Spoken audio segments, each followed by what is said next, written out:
Sir आपने कहा कि मुझे गाड़ियों का बड़ा शौक था। सुनने में आता है आपके पास अच्छी गाड़ियाँ भी हैं, कभी किसी का जिक्र कर देते हैं, किसी का जिक्र नहीं भी करते। हमें लिस्ट छोटी सी मिल जाएगी जो कह लें कि गाड़ियाँ हैं जिनका शौक है आपको, जो हैं आपके पास।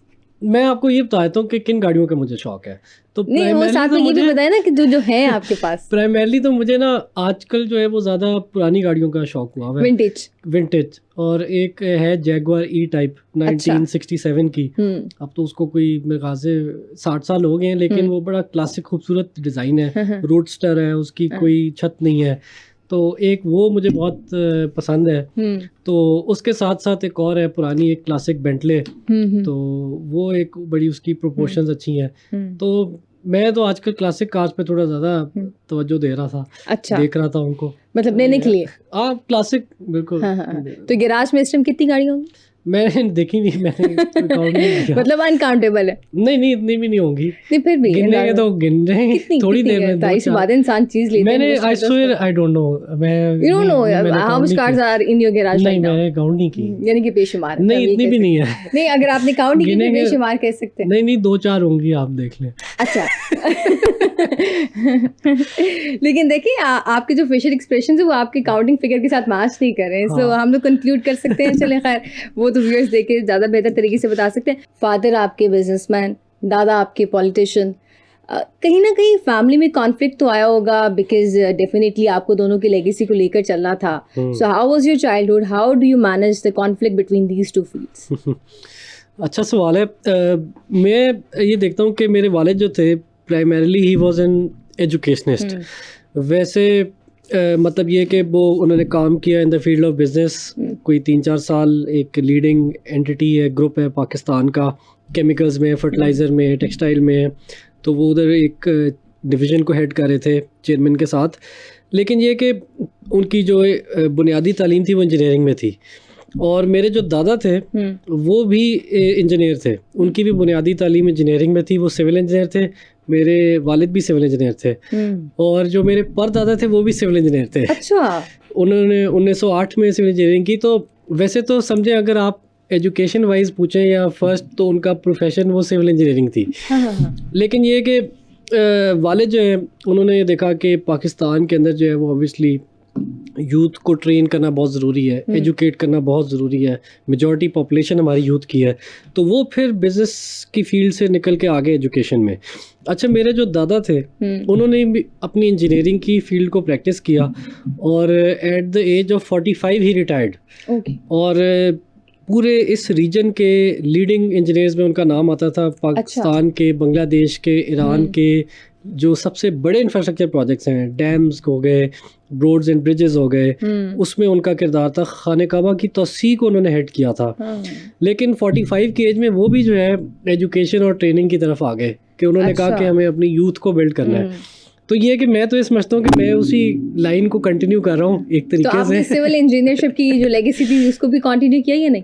नहीं, मेरा इनिशियल प्लान ये था कि मैं इंजीनियरिंग करूँ, लेकिन क्योंकि मुझे गाड़ियों का शौक था तो मुझे था कि मैं ऑटोमोटिव इंजीनियरिंग करूँ। और मैं इस प्रोफेशन में मैं समझता था कि मैं बहुत आगे जा सकता हूँ। लेकिन मैंने फिर रियलाइज़ ये किया कि इंजीनियर्स जो है वो मैनेजर्स के अंडर काम कर रहे हैं। तो फिर मैंने सोचा कि क्यों ना मैनेजमेंट पढ़ ली जाए और जो है इंजीनियर से काम लेके कोई काम किया जाए आगे इस फील्ड में। लेकिन ये कि फिर जब मैं पढ़ने गया बाहर तो मैंने फिर मैनेजमेंट पढ़ी, फिर मास्टर्स मैंने एजुकेशन में किया, एजुकेशनल लीडरशिप इन मैनेजमेंट में। तो यहाँ से फिर एक ट्रांजिशन हुआ, आदमी सीखता है, जिस तरह बड़ा होता है ख्यालात और होते हैं। आप किसी बच्चे से पूछेंगे वो कहेगा मैं पायलट बनना चाहता हूँ, बड़े होके वो डॉक्टर बन जाते हैं। चीज़ें बदलती रहती हैं। डेफिनेटली फादर एक नहायत रिस्पेक्टफुल आदमी, अल्लाह ताला उनको जन्नत में आला मकाम दे। उनकी तरफ से ट्रेनिंग कैसी थी? बिकॉज हम तक जो बातें आती हैं हमारे सोर्सेज बताते हैं कि there was a strict training of him, क्योंकि वो नहीं चाहते थे कि मेरा बच्चा कहीं ना कहीं स्पॉयल हो जाए, वो बिगड़ जाए। बिकॉज एक एजुकेटेड फैमिली से भी आप ताल्लुक़ रखते थे, तो बड़ा एक बच्चे के ऊपर रिस्पॉन्सिबिलिटी आ जाती है कि कहीं ना कहीं उसने इस लेगेसी को भी संभाल के रखना है, फिर अपनी जो ज़िंदगी के लवाजमात हैं उनको भी चलाना है। तो ट्रेनिंग कैसे थी? और फिर अब बस चुप छुपा के कोई काम शाम होते थे या नहीं बता देते थे, या बड़े एक सोबर से जो बच्चे थे, कैसे थे आप बच्चे? अच्छा, मैं आपको बताऊँ, मैं अपने स्कूल के अंदर सबसे अगर कोई नोटोरियस बच्चा होगा ना, अच्छा, तो वो मैं था। और हमारा जो स्कूल था वो 1886 में बना था और दुनिया के 20 मुल्कों में उसके कैंपसेस थे। और उनका सिस्टम ये था कि वो दिन के अंदर जो कोई अगर डिसिप्लिनरी वायलेशन होती थी वो एक कागज़ पे नोट करते थे और साल के एंड में उनका टोटल करते थे। तो मुझे उन्होंने एक बार बताया कि हमारे पूरी दुनिया के सारे स्कूलों में और पिछली 125 साल तारीख में सबसे ज़्यादा अगर डिसिप्लिनरी केसेस हैं तो वो आपके हैं। अच्छा। और एक बार मैं लाइब्रेरी में जा रहा था तो लेफ्ट पे मैंने देखा कि टीचर्स की एक ट्रेनिंग हो रही थी और कोई 40 टीचर्स जो हैं स्कूल के वो बैठे हुए थे और प्रोजेक्शन पे कुछ चल रहा था स्लाइड्स।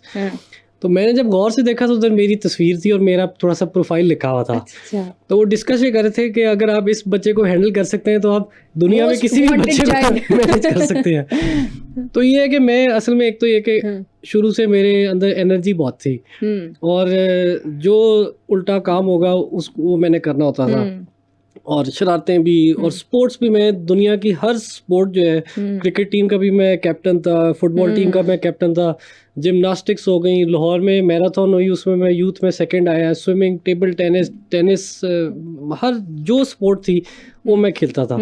तो उन्होंने ये वाले साहब ने रियलाइज़ किया कि इसमें ना बहुत ज़्यादा एनर्जी है तो इसको पॉजिटिव तरीके पे ले जाना चाहिए। तो वो फिर होता ये था कि जिस दिन मेरी छुट्टी होती थी तो उस दिन वालदा मुझे तैयार करके वालिद के साथ दफ्तर भेज देती थी। अच्छा। कि ये कुछ ना कुछ किसी उधर देखे, कोई अच्छी सोबत में रहे बच्चा अपने वालिद की, कोई उधर बात सुनेगा काम की, तो हो सकता है इसके अंदर कोई जो है ना ठहराव है तबीयत में। और फिर ये हुआ कि जब समझे मैं 13 साल का था तो उसके ऑनवर्ड्स समर्स में मुझे एक ना एक कंपनी में इंटर्नशिप कराई जाती थी। तो वो एक जो है ना तरबियत का ऐसा एक सिस्टम था कि 9 to 6 जो है आप 2 माह जो है सुबह से शाम एक जगह काम करते थे, मेहनत करते थे और 10,000 रुपये मुझे मिले पहली इंटर्नशिप के। और ये कि उसमें वो मैंने देखा कि लोग एक टीम वर्क कैसे होता है, ठीक है, मिल के कैसे काम किया जाता है, इंडिविजुअल टास्क को करना, वक्त पे करना, अच्छे तरीके से करना। और उसमें ये कि सर्जनिश भी होती थी। तो जो एक हमारी कंपनी थी उसके एक CEO ने मुझे आखिरी दिन काम दिया कि ये आपने सारी हमारी लाइब्रेरी ठीक करनी है। मोबाइल्स की लाइब्रेरी थी, वो मोबाइल ऐप डेवलपमेंट करती थी कंपनी। तो उन्होंने कहा कि ये काम है और वो काम कोई तकरीबन 2-2.5 दिन का था। उन्होंने कहा कि आपने एक दिन में ये काम करना है। अच्छा। तो ऑब्वियसली इम्पॉसिबल था, लेकिन मैंने सुबह शुरू किया तो रात कोई 10:30 बज गए और आप यकीन करें मेरी कोई 13-14 साल एज थी। अच्छा। तो वो जब मैंने काम ख़त्म किया तो उसने मुझे अपने ऑफिस में बुलाया।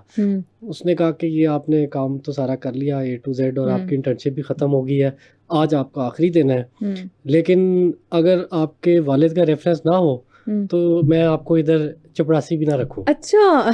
तो वो मैंने सोचा शायद वालिद साहब ने इसकी क्लास ली हो तो ये आगे मुझे इस तरह बात कर रहा है। मैं घर गया, मैंने वालदा को बताया, मैंने कहा मैंने इतनी मेहनत की, 3 महीने 2 महीने सुबह शाम गए, ये सारा काम था, काम भी किया, एंड में मुझे उसने ये कह दिया। तो वालदा ने वालिद को कहा कि देखें इस तरह बच्चों को नहीं कहना चाहिए, इनका मोराल जो है ना डाउन हो जाता है।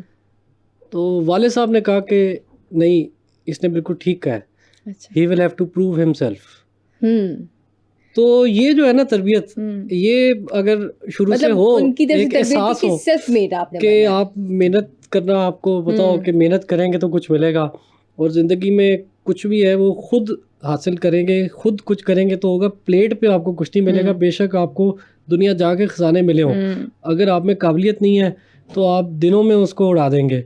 और अगर आप में काबिलियत है तो अगर आपके पास कुछ नहीं भी होगा तो आप उसको जो है ना कहाँ तक ले जाएंगे, आसमानों तक। इब्राहिम साहब, जहाँ पर आप आज हैं, this is where you wanted to be always, या जब फादर के बाद एकदम से जिम्मेदारियाँ आई, बोझ पड़ा, आप कोई कह लें कि मेंटली प्रिपेयर थे, पूरी ट्रेनिंग थी कि वो सारा स्टफ़ एक दफ़ा एकदम से ही संभाल पाते, या अभी भी वो ट्रेनिंग का सिलसिला चल रहा है? और क्या मतलब अब क्या मामला हैं? देखिए, आदमी तो ये है कि रोज़ ही सीखता है और ये कि आपके जो एक्सपीरियंस हो उनके ऊपर रिफ्लेक्ट करना बहुत ज़रूरी है। और मैं तो देखता हूँ कि मुझे आज लगता है कि मैं बहुत अक्लमंद हूँ, लेकिन अगले साल मैं सोचूंगा मैं तो बहुत नासमझ था। तो ये तो होता है कि आपको कॉन्फिडेंस होना चाहिए अपने ऊपर, ठीक है, लेकिन अपनी लिमिट्स का भी अंदाज़ा होना बहुत ज़रूरी है।